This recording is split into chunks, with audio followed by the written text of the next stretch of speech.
Alors, bonjour à tous. Aujourd'hui, je vais vous expliquer ou vous montrer ce qu'est la différence entre le Blender Game Engine, qui fait partie de Blender 2.79, et l'UP-BGE 0.3.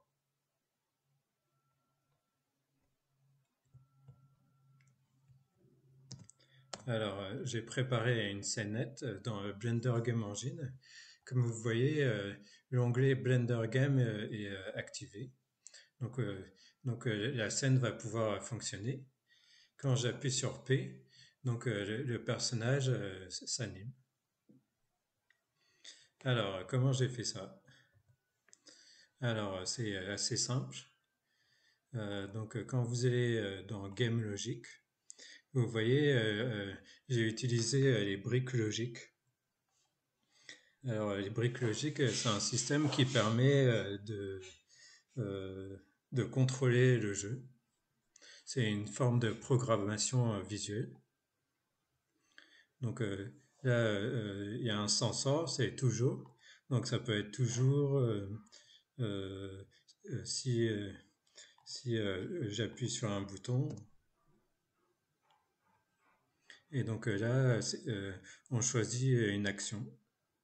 Donc ça peut être la visibilité, la parenté, des contraintes, l'état, si on veut ajouter une scène, si on veut contrôler sa scène. Donc là, je laisse sur action. Et donc à partir de là, vous pouvez dire que quand vous appuyez sur une touche, donc je vais remettre always toujours. Euh, Quand vous appuyez sur une touche, le personnage va à droite, va à gauche. Donc pour aller à droite ou à gauche, c'est motion. Donc c'est en fonction de l'espace 3D. Vous pouvez lui dire de se tourner à droite, euh, d'aller vers la droite, à gauche, derrière, en bas.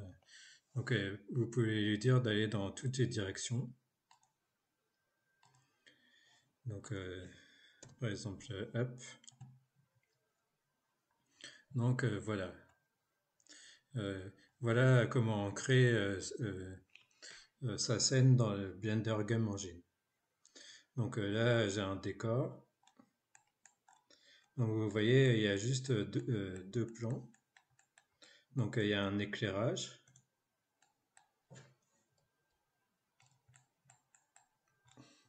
Donc, il y a un mur.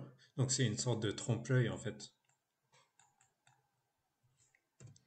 Donc, j'ai appliqué une sorte de relief sur les briques.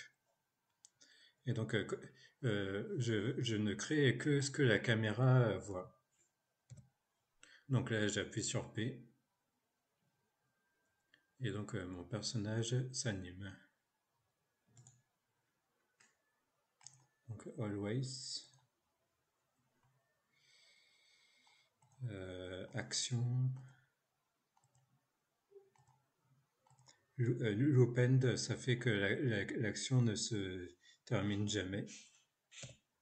C'est en permanence. Donc, voilà. Donc, les animations, on peut les retrouver dans la dope sheet. Alors, où est la dope sheet?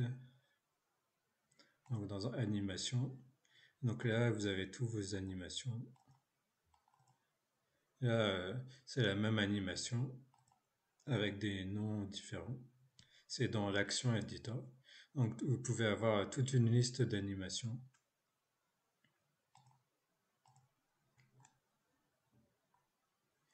Donc, vous pouvez mettre du brouillard.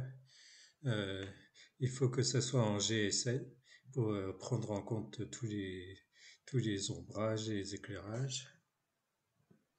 Ça, c'est la taille de l'écran. Donc, vous pouvez exporter votre jeu.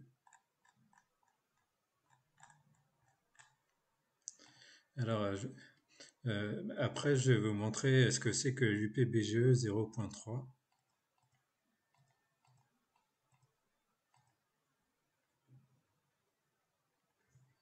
Donc voilà. Donc toute cette scène, vous pouvez la convertir directement vers cycle. Donc il y a un add-on qui convertit tous les matériaux euh, vers cycle.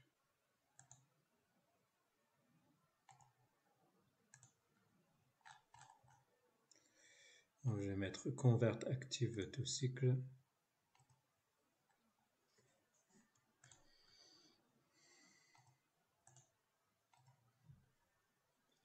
Convert active to cycle. D'accord. Alors, qu'est-ce que ça donne? Oui. Donc là, c'est plus réaliste. Donc maintenant, j'enregistre ma scène. Enregistrer sous. Clé USB. Donc l'UPBGE, c'est ça. Donc au départ, vous êtes dans Blender 3.0. La différence, c'est que l'UPBGE, c'est un Blender 3.0 où on peut faire, où le Blender Game Engine a été intégré. Et en fait, c'est l'UPBGE parce que l'UPBGE, c'est un fork du Blender Game Engine. Donc voilà, j'ai ma scène. Donc vous voyez, comme j'ai converti dans cycle, elle est lisible par Eevee, car Eevee est compatible avec cycle. Par contre, là, je vais changer pour Eevee, changer le moteur de rendu qui est Eevee. Je vais peut-être augmenter la lumière. Je vais mettre en 300. C'est peut-être déjà mieux. Alors, le système est le même que dans Blender Game Engine. Donc, je vais mettre 300.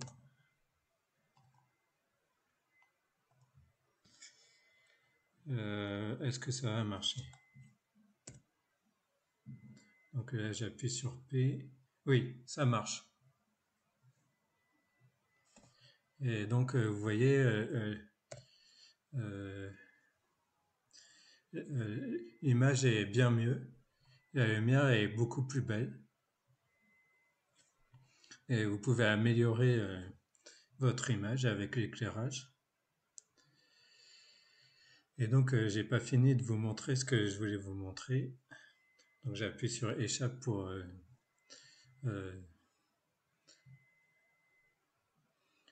finir la preview.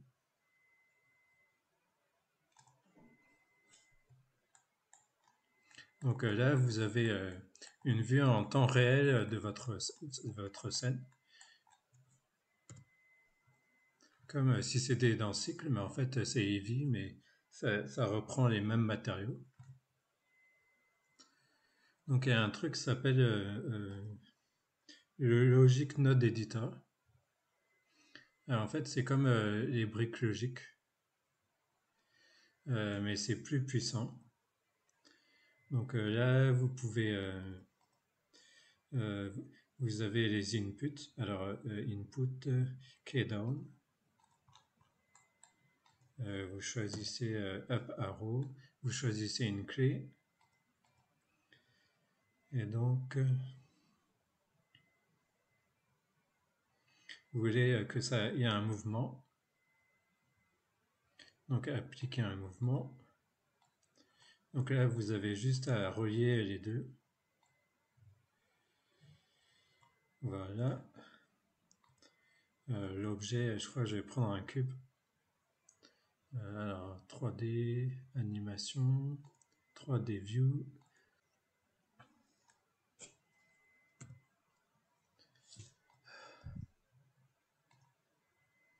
Add cube.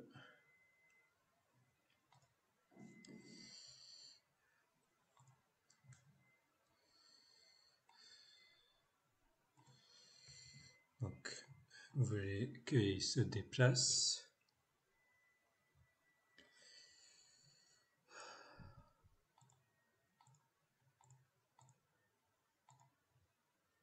Alors, vous choisissez le cube. Donc voilà, ça n'est pas tout. D'appuyer sur le bouton.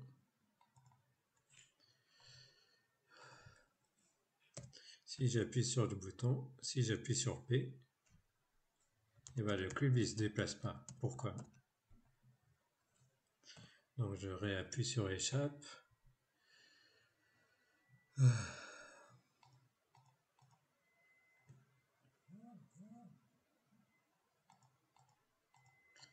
En fait, il faut cliquer sur Apply to Selected pour que ça fonctionne.